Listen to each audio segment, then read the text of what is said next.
Y'all, welcome back to Kentucky Fried Wargaming. We're two guys who aren't qualified to talk about anything, decided to talk about a game with hard math and chance. I'm Joe. And I'm John.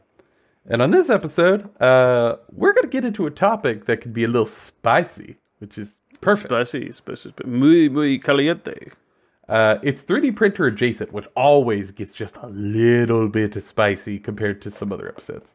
Yeah. We're also going to say a lot of stuff about how you don't have to follow Games Workshop rules, which also sometimes get spicy. So please, before we get into this, give us a little bit of leeway. Because today we're going to talk about something that happens all the time in wargaming, and even at our own local shops. We see it constantly. But for some reason, some discussion can devolve a bit online. People get a little angry, a little upset, a little off. Everybody kind of runs to the corners on it. So we figured we might as well talk about it here, where us can delicately solve this issue. And that is to discuss proxying in war games. Because we are the ones most qualified to try to explain this to the world. Especially coming off of a hell of a weekend where we are incredibly sleep deprived and all sorts of jumbled up on narrative fun. First, talk about hobby time and games played.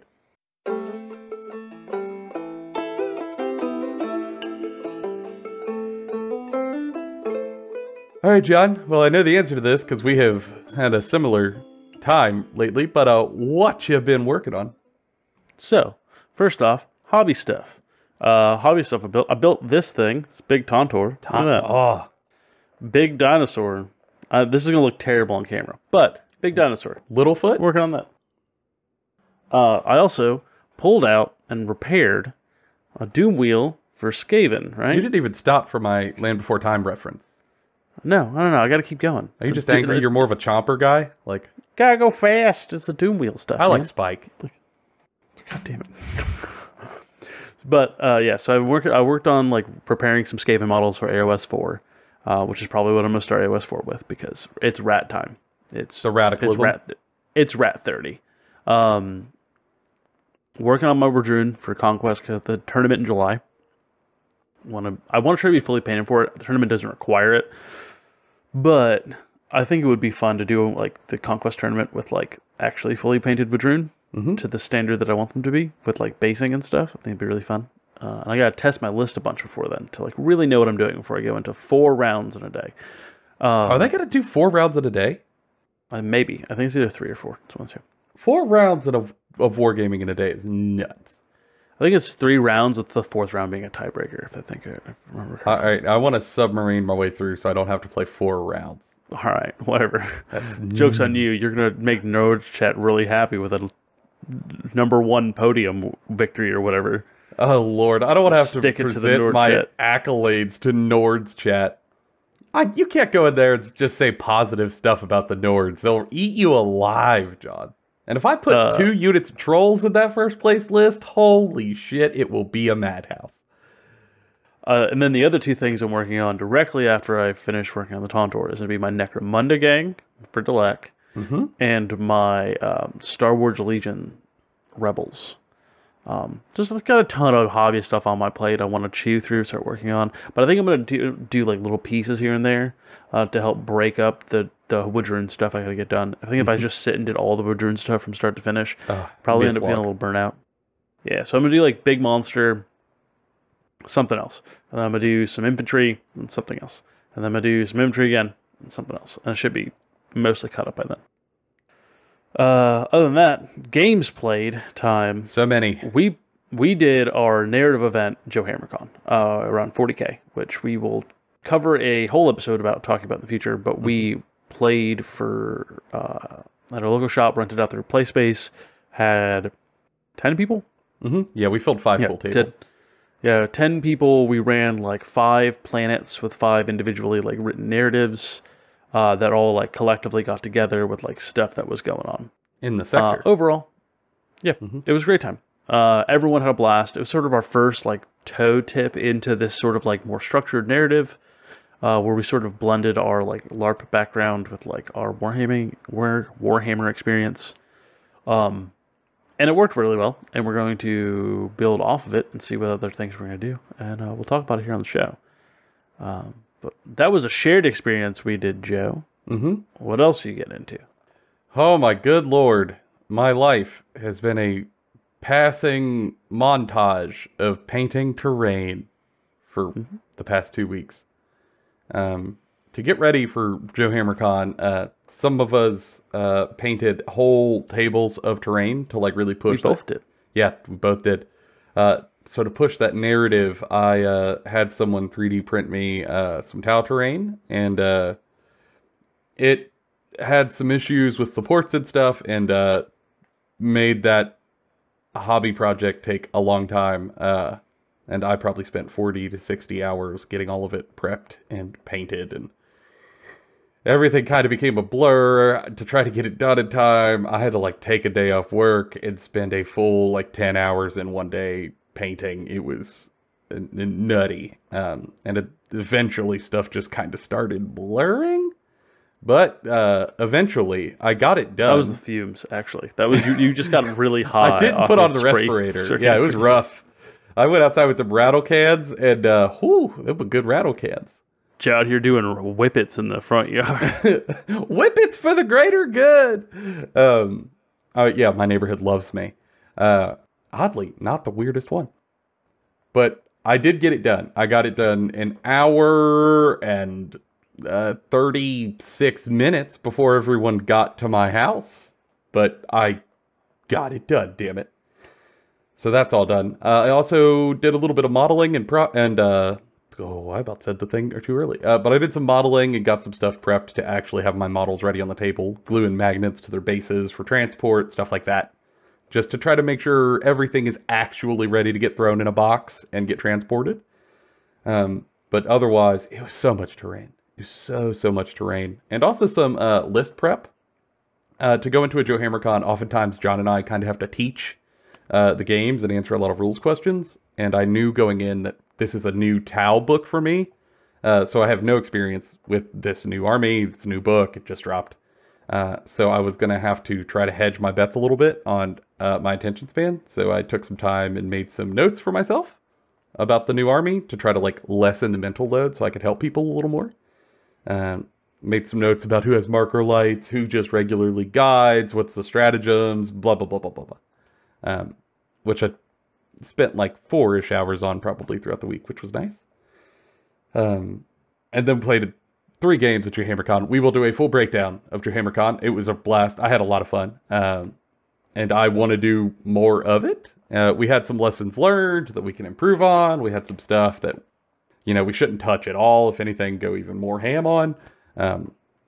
Overall, just an incredible time to get people together for a whole weekend. And immediately, more people want to get involved, which is just gratifying. Really gratifying. Mm-hmm. And now, though, I'm sort of at a hobby loss. Because I've done all my projects that were on the hobby desk. They are done. And You're hiding some back there, though. Hmm? You're hiding a few back in that closet, though. I know you. There are some in the, not the closet of shame, the closet of opportunities. There are a few, but none of them are like imminent that I need to get done, if that makes sense. Yeah. None of them are impending asteroid that you're going to have to like Armageddon your way to like drill into. And then drop a bomb and then like sacrifice myself and like, oh crap, spoilers. To like an Aerosmith album, yeah. God, it'd be awesome. The scene is playing in my head. It's so sad. I love this. But yeah, now I think I'm just going to try to pick a new hobby direction and take it kind of piecemeal. I've had such like a firm direction for so long trying to get ready for this that now I think I'm just going to like, I want to paint a unit of Lumineth. Bam, done. Okay, that's done. I want to paint an Imperial Knight. Bam, done. And just sort of feel my way through until it's time to like, until I feel that the time is right, the breeze is blowing, to really crank down on a particular project again. Just be a little loosey-goosey with it. But whatever I'm going to do, the one thing that actually partially is what brought up the topic of the show, is that I guarantee I'm going to have proxies in that army, no matter what that's going to be. Some of them are entirely proxied from top to bottom. And after looking at our narrative weekend, a lot of other armies and minis were also proxied. We figured it might be worth a little bit of time to talk about that. Seth, play the music.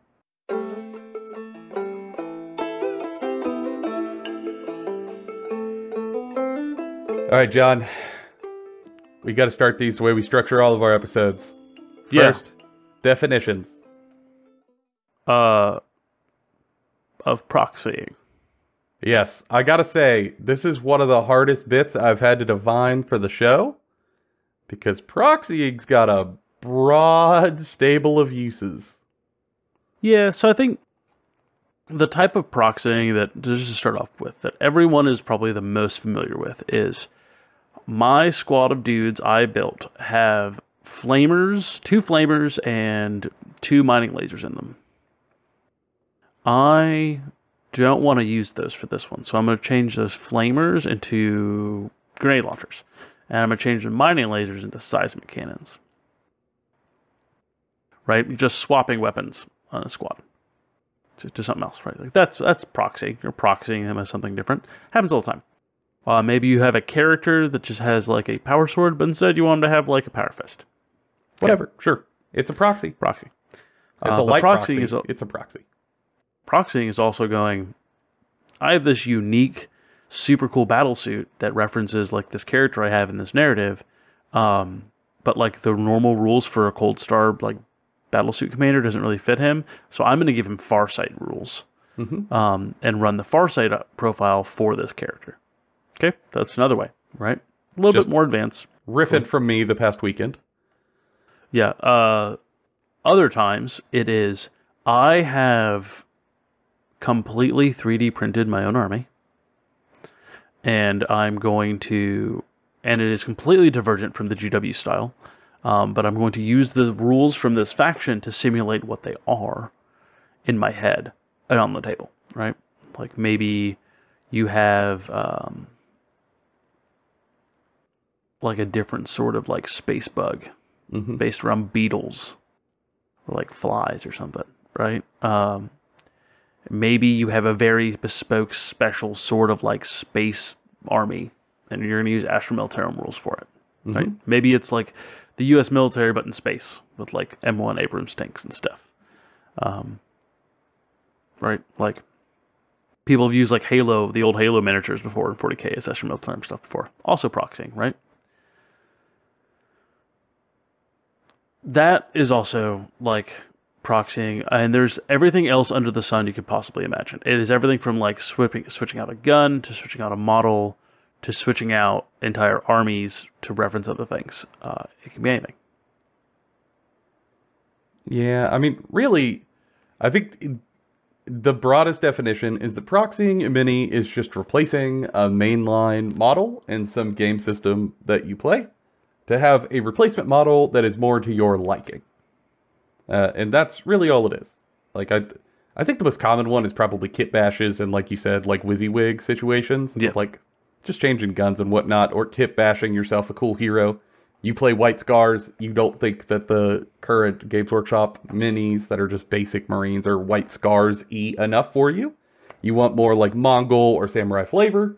You find cool bits that are more to your liking. You glue them on in cool ways. You add some green stuff, boom, you have your own custom character that's still a captain, but now more unique, more to your liking.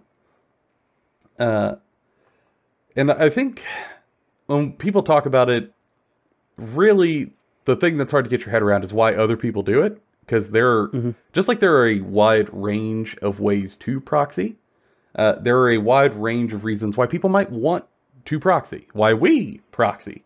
It is not at all narrow in concept. And I think when you get into the weeds of something like this, where it's very individualistic to the person, it's all contextual, it's all preference, it's all based off of what you appreciate about the hobby even, it can sometimes be kind of hard to imagine this from another person's perspective. But I implore you to try to a little bit if this is the first time you're hearing proxying, just to try to get as many perspectives as possible. Mm-hmm. And I think the most common reason people proxy, in my opinion, is to get custom miniatures of a particular style that aren't available widely on the market. Yeah. So like I said before, let's say you're a White Scars player, which are like Mongol-style horsemen, motorbike riding, hover motorcycle riding, space marines with like cool guandals and stuff like that. It's a very particular style that doesn't exist. You cannot buy that style of miniature from 40K Games Workshop's line. They just don't offer it.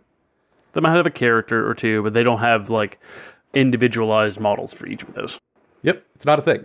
So if you want to play your White Scars and you're really into that flavor, you're really into that narrative, you're into those books, you're into the look, maybe you're into like hobby painting and you're a skilled painter and you want to paint those materials, those metals, the non-metallics into the whites, the blends, the highlights, and you want more material diversity to do it, you're gonna have to make your own somewhere or 3D print your own. And I think that happens all the time to get the flavor you want. Particularly in games like Games Workshop games, where there are just so many flavors of a lot of different forces. Yeah, I think another good example of this is Imperial Guard, right? Astra Militarum, they've got a ton of regiments, and they don't make those miniatures anymore. Like, they don't make a lot of those regiments, like, actual models anymore for you can get them. Mm-hmm. And so for a lot of people, they end up having to go to alternative sculptors, or sort of like kit bashing their own out of different things, sometimes using green stuff to make it, or, more recently, now that 3D printers are a thing, 3D print the stuff to make those armies that they really want, right? Like, if you want to have a Valhallan army, which is, like, great cloaks and, like, cool hats and, like, snow-based stuff, like, the Cadian troopers aren't going to do that for you, right? Mm-mm. Krieg is another good example. There's not a lot of Krieg models out there. If you want Krieg-themed everything, it's very hard to do with GW models, right? It's much easier to do with 3D printing, right?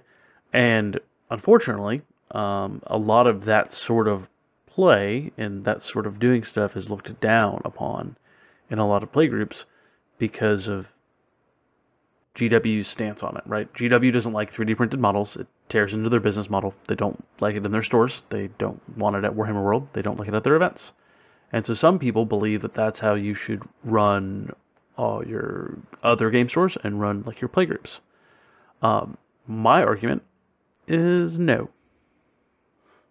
Just no. Yeah. Allow people to play whatever miniatures they have, as long as they can reasonably kind of tell you what the thing is. Yeah, it gets kind of tricky, which is one of the things we'll talk about later when we talk about like how we feel about proxy. But it does get into some sticky waters, specifically because of business lines and stuff like that. And I look at that from another angle, but I'll save it for later, around the idea of, you know, money getting exchanged and whatnot. But it is very, very common. And, like, one of the other reasons why proxying is done very often, right? And, like, we'll touch on it briefly, but that's not the whole point of this episode, is it's to save money, right? Money, like, Warhammer models are expensive. Wargaming, in general, as a hobby, is expensive. So finding ways to cut corners and save money is kind of imperative. And so for a lot of people, proxying is how they do that, right? That's another big reason. But what I think the biggest reason, and is what the most rewarding reason for proxying stuff is for narrative.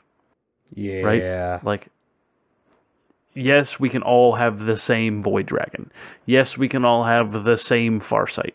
Yes, we can all have the same Abaddon or Angron or Mortarion. But if you come up with a really cool short story that you've made about the super cool Demon Prince of Khorne, who's just, like, really unique and does some cool stuff, but like maybe the Demon Prince datasheet doesn't really fit him, instead Angron does, so you want to run Angron but use the super cool Demon Prince. Maybe you kit bash by like slapping Be'lakor together with like Angron himself and maybe Scarbrand, and you've made this like really cool bespoke miniature with like a super neat lore, and we're playing in a narrative non-tournament game. Like, why not just go for it, right? Like, I love that sort of creativity in what we're playing, and it doesn't lock you out of certain list options and army building. It allows you to just sort of play with what you have. As long as you and your opponent know what's what on the table, why is that a problem? You know? Yeah, I think this is like another one is really common with like necromunda. Happens all the time. Of like, Yeah. you're playing a necromunda league, you're making your gang, and you go to roll in the shop, and you and like on the black market, you just for whatever reason, by chance alone, end up getting like multiple Dark Eldar weapons. Cool. Maybe now you're starting to get a little story going about how you're raiding Dark Eldar stashes that you're finding in the Underhive. You want to go get some Dark Eldar bits to mix them with your gang bits, and you want to combine them to tell a little story. Like, why not? You're not going to find it from a mainline kit. You're going to have to make it yourself. And if it also deepens your connection to this thing, I totally get it, and I do it myself. For me, that is the reason I personally proxy the most, is for my own thematic fun and my own enjoyment. But I do think it's a very common reason in the community as well.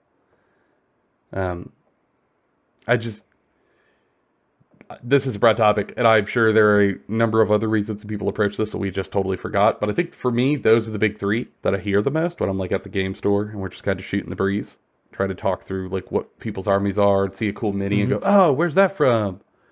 Usually it's for one of these reasons that they talk about. They'll talk about how like they are really into X book series, but they can't get minis for it, so they made their own. Or they're in some narrative league and a really cool thing has happened. And they'll tell me like the whole tale of how this specific leader ended up looking so weird. Or they'll just explain that they're trying to save some money and how much it cost them to make this instead. Or another very common option is, I want to try out this unit and I don't want to pay for it first. Like, I want to just proxy for this other thing, and then if I like it, I'll go buy the box. All the time. Yeah, that simple too. I feel that one less, but yeah, totally a thing. And now that we've kind of pitched the idea of proxy and why other people might be into it and kind of what it is, it wouldn't be Kentucky Fried Wargaming if we didn't then like end this on how we personally feel about it. Because let's be honest, it's just opinions. All of this is subjective. It's all opinion. And this is the portion where I wanted to try to save my opinions for here. So that there's kind of like a little divider between like the informative section of the show and now garbage rambling section of the show. I think for John and I, in short, Proxy's incredible. I freaking love it. In many ways has saved the game for me. If I go back like 8 years ago, I was very much an anti-proxy person. I was like, no, WYSIWYG, official models, get the thing, use what you have, like, play the game. But like, really what that does is it creates like an environment where people sort of are arbitrarily locked out of playing certain things in their army. They're arbitrarily locked away from creativity, and you're forced to sort of adhere to the whims of insert big name miniatures company here. Because it's not just a GW problem. Like, it's across most of these games, right? And by opening up my mind and sort of being more open to just lots of different proxying and lots of different stuff, it's allowed my games to be more interesting. It's allowed me to like try new stuff, have more armies, make cool stuff. And like now I'm staring down the barrel of like changing all of my Imperial Guard into Gene Stealer Guard, like all of them, make them all Brood Brothers. So yeah, I can run them as Imperial Guard, but they're going to have like Gene Stealer cult, like iconography and yada yada yada all over them. Because they're just like cultist dudes, right? Like, now I can just do that. They're totally bespoke to you then. Yeah, I can mix and match them with my actual Gene Stealer cult. And like, I can pull rules and stuff from both of them. Yeah, it's awesome. I can just do cool stuff with that. But like, I can't do that if the group isn't cool with it, right? And because our group is cool with it, and everyone I meet at the shop is cool with it, I think we're good. Yeah, for me, it really opens up whole new avenues of gaming that I don't know if I would have gotten into otherwise. Whole new armies that I wouldn't have got into otherwise. One of the things I found out about myself in doing this hobby over the years is I really struggle with models that I don't enjoy the design of. the like design language of, the vibe of.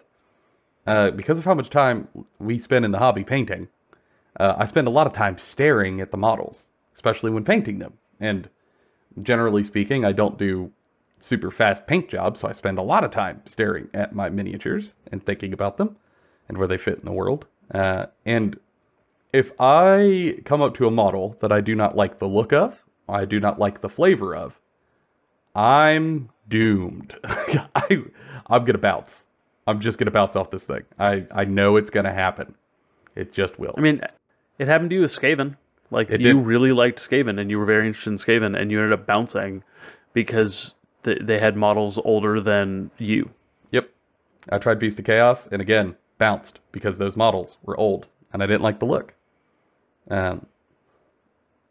Lumineth.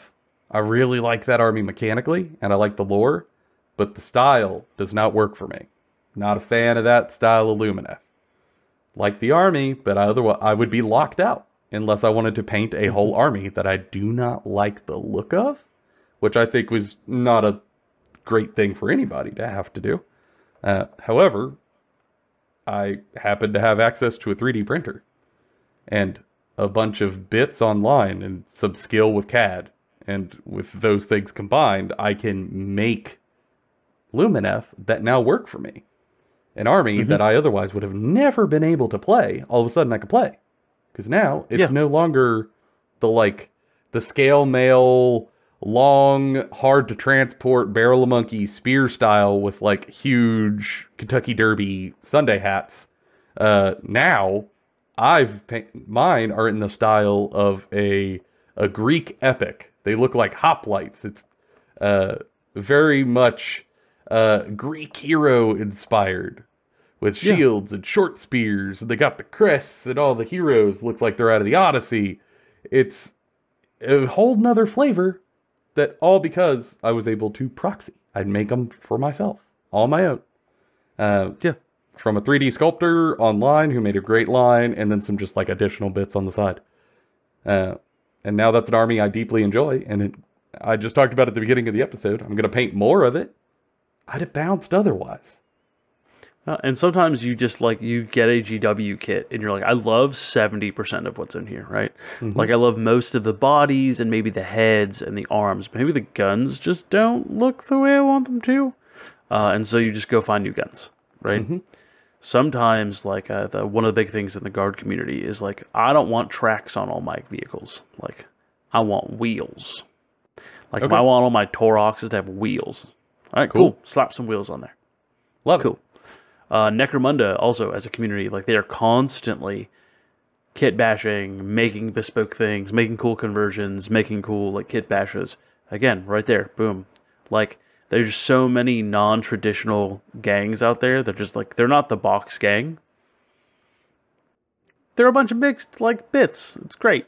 It's wonderful. I will say, Necromunda community is the one community I've never heard anyone complain about proxies. For them, proxying is a feature, not a glitch. I love that. I'm gonna take all of us back to before 3D printing was even in the conversation. This has been around forever. When orcs were around in 3rd edition, you could just take any other vehicle in the game and slap orc bits on it and say, that's a Ludowagon. There was a time where people went to the store and they bought plastic toys from the toy aisle. And they just got a bunch of plastic card and they made orc grot tanks out of it. They made orc trucks out of them. They made battle wagons out of them. There was a period of time in which there were rules inside of codexes without models. And the GW's stance was make your own. That was the thing. Right? There is nothing wrong with doing this in a casual setting. Right? I argue there's also nothing wrong with doing it in a competitive setting as long as you've talked to your TO about it and the TO approves it, right? But, especially in casual settings, like a shop with some buddies or in your playgroup, in your basement, why let some opinions on the internet stop you from just having a good time? If you want to do a full conversion and everybody you're playing with is cool with it, why not? Yeah, for me, the two big things that I'm always a little cognizant of with proxying is one, if you're going to an event, talk to your TO, see what their stance is. Honestly, if it's not like an official Games Workshop tournament, most TOs are pretty cool with it if you're on the right base sizes and you're roughly the same height as whatever the thing is you're proxying, and even then, it's just close. And make it recognizable. And especially if you did it to look cool, even better. Like, yeah, because people really want to play across the table from really cool looking armies. Yeah, like don't just like if you have, let's say, a unit of archers, right? And you're like, oh, this is my unit of archers. But I don't really want them to have bows. I want them to have like the atlatls where I'm throwing javelins. All right, cool, that's close enough. It's a range unit. But if you have a bunch of dudes sitting there and they're all like dagger wielding guys, just daggers, no bows, no range weapon things, you're like, yeah, those are just rangers. Those are archers. You're like, that doesn't really make sense though. What about these other dudes who are over here who are also just holding daggers? That's my frontline infantry. Yeah, but they look almost the same. Maybe don't do that. Like, maybe try to distinguish the different units from each other with different, like, models and stylings and sort of, like, ability, right? Like, design it. Yeah, it's a thing. To be cohesive. And once you really open your mind to this possibility, it's not hard to do. To really get the idea of, like, oh, the unit card says I'm supposed to have muskets, but these guys have really cool heavy crossbows. You know, that's close enough. It sells the idea. And it does. It totally does. The world's your oyster. Have at it. But I would always recommend reaching out to your TO first if you're going to go to an event. Always do. And secondarily, this one I think I'm always cognizant of because I want game stores to do well, especially like friendly local game stores. And that is, if you're going to proxy whole armies at a game store, support the game store in another way. Because obviously, you're not spending your money on proxied armies at a game store, more than likely. You're probably 3D printing them, you ordered them online, you kit-bashed them yourself, like whatever. But if you're not spending money at your game store that you play at all the time, I would support that game store in other ways. For example, the game store we play at, proxies, totally fine. Especially if you are a member, meaning you pay the monthly fee, you get all the access to the store, you support them consistently every month. Why would they be angry at you proxying? You're supporting them. You doing your part. You're also having fun with your hobby. It's good for both of you. And like, sort of read the room. Like, don't try to run business away from your local store. Like, the reality is many of these stores don't exist without people buying models. Sometimes those models are Games Workshop models. So don't take money out of their pockets by just telling everyone that's just proxy stuff and start playing. I mean, just let people do what they want to do, really. Like, let them... Don't be weird, man. Don't be weird. Yeah. Let them play with what they want to play. And like, I mean, because like, I 3D print stuff all the time, right? Constantly. I still buy GW models. I still use GW models. I still plan on buying more GW models. It's not an either-or situation. I think most people would view it as a both.